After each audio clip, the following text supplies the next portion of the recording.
City podcast. Radio city पर कहानी पौराणिक भारत की। गणेश जी के मस्तक भंग की एक कहानी तो आप जानते हैं, जिसमें शिव जी उनका मस्तक भंग करते हैं। लेकिन एक और कहानी है जहां पर शनिदेव आते हैं। रेडियो सिटी पर अखिल के साथ हैं आप। ये है कहानी पौराणिक भारत की, एक ऐसा पॉडकास्ट जहां मैं आपके लिए रामायण, महाभारत और अलग अलग पुराणों से किस्से कहानियां लेकर आता हूं। आज की ये कहानी आपको गणेश पुराण में पढ़ने को मिलेगी, जहां पर गणपति के दर्शन के लिए शनीश्वर यानी कि शनि जो हैं वो कैलाश पर पहुंचते हैं। यहाँ पर पहुंचते हैं, हर तरफ खुशियां ही खुशियां हैं, सभी लोग खुश हैं, नाचना गाना हो रहा है। तब यहाँ धीरे धीरे शनिदेव भगवान शंकर के समीप पहुंचते हैं। वहां उपस्थित सभी देवताओं, प्रमुख मुनियों, सिद्धों, लोकपाल आदि के साथ उन्हें प्रणाम किया जाता है और आज्ञा पाकर वो एक तरफ बैठ जाते हैं। यहाँ पर बैठकर वो सोचते हैं कि मुझे क्या करना चाहिए। आनंद उत्सव में भाग लेकर आनंदित होना मेरा कार्य नहीं है। जिस कार्य से मैं आया हूं वो किसी तरीके से पूर्ण होना चाहिए।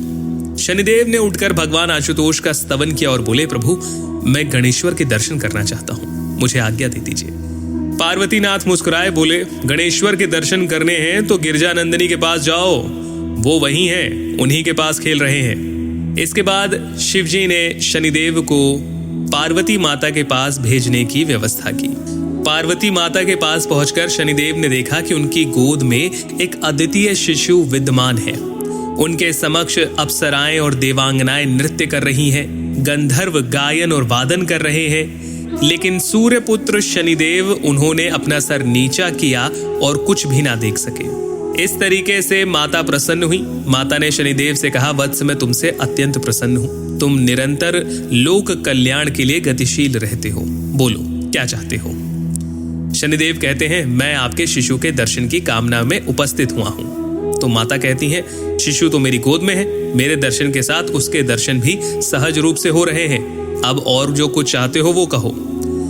इस पर शनिदेव माता पार्वती को एक बात कहते हैं, मातेश्वरी, मैं आरंभ से ही भगवान श्री कृष्ण का भक्त रहा हूं और मेरा मन सदैव उन्हीं के चरणों में रहा है।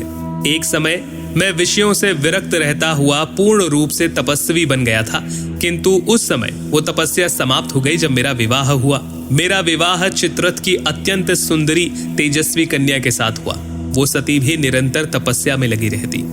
एक बार जब उसने 16 श्रृंगार किए, उस समय वो दिव्य अलंकारों से विभूषित और अत्यंत शोभामयी लग रही थी। उसके रूप और श्रृंगार दोनों ने मिलकर सोने में सुहागे का कार्य किया। उस समय उसका रूप मुनियों को भी मोहित करने वाला था।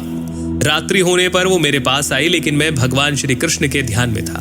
तब उसने तीखे स्वर में कहा, स्वामी मेरी ओर देखो तो सही। मैंने कुछ भी ध्यान नहीं दिया। वो अपने चंचल नेत्रों से देख रही थी, किंतु मेरा ध्यान भंग ना हो पाया।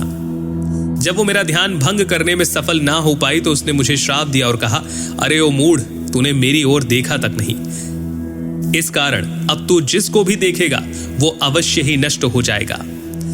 उसका श्राप मेरे कानों में पड़ा, जिससे मेरा ध्यान भंग हो गया। इसीलिए अब मैं किसी की ओर आंख उठाकर नहीं देखता हूं, क्योंकि आंख उठाकर देखने से ना जाने किसका अहित हो जाए। यह सुनकर पार्वती जी ने कहा, ग्रहेश्वर, तुम्हें जो श्राप मिला है उसका नाश तो हो नहीं सकता, इसीलिए जो परिणाम मिलता है उसके लिए तैयार रहना। परंतु मेरा विचार है कि उस श्राप का प्रभाव हम पर नहीं होगा, इसीलिए तुम मुझे और मेरे पुत्र को देखो। अब शनेश्वर बड़े असमंजस्य में पड़ गए कि मैं इनमें से किसको देखूं। तब उन्होंने नेत्र उठाए और अपने दाएं नेत्र के कोने से शिशु के मुख की ओर देखा। शनिदेव का उस शिशु को देखना ही था कि आशंका साकार हो उठी। उनकी दृष्टि पड़ते ही शिशु का मस्तक छिन्न भिन्न हो गया। यद्यपि शनि ने दाएं नेत्र के कोण से शिशु की एक झलक ही देखी थी, लेकिन फिर भी शाप का फल नहीं मिटा सके।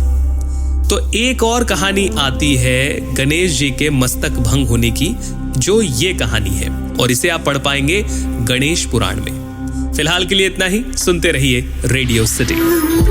रेडियो सिटी पर कहानी पौराणिक भारत की।